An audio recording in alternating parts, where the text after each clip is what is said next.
It's a staple of summer, packing a picnic lunch when you head to the park or the beach. But how do you make sure that meal is still a healthy one? Well, in tonight's Health Beat, KELOLAND's Sophie Heineman shows you what to pack and what to leave out for the meals on the go.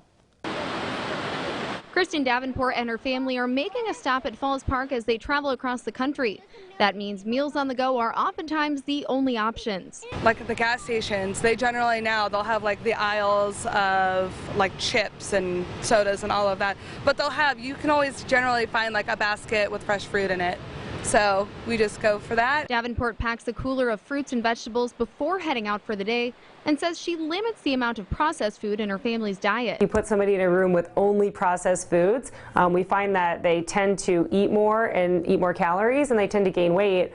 And that could be for multiple reasons. Registered dietitian Lizzie Kasparic says that's because certain processed foods can lack nutrients that help you feel full, but says not all processed foods are bad. There's a lot of things that we process that aren't necessarily unhealthy, like applesauce or whole grain breads, even some certain bars and things like that.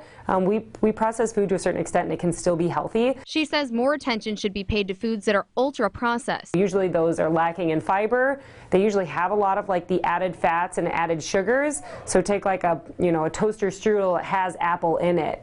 Just because it has some essence of apple doesn't mean that it's a health food. While every meal shouldn't contain ultra-processed foods, dietitians say consuming them in moderation is okay. Kasparic says enjoying them in moderation can help offset the urge to overindulge when out and about. Especially if all year long we're like, you're not allowed to have sugar, and then we let them have it. Same thing with adults. I work with adults all the time that when they get around a package of cookies or a package of like Cheez-Its or something like that, they're going to eat the whole box. She suggests packing fruits or vegetables and pairing it with a protein or healthy fat while on the go, and limiting drive-thrus to special occasions.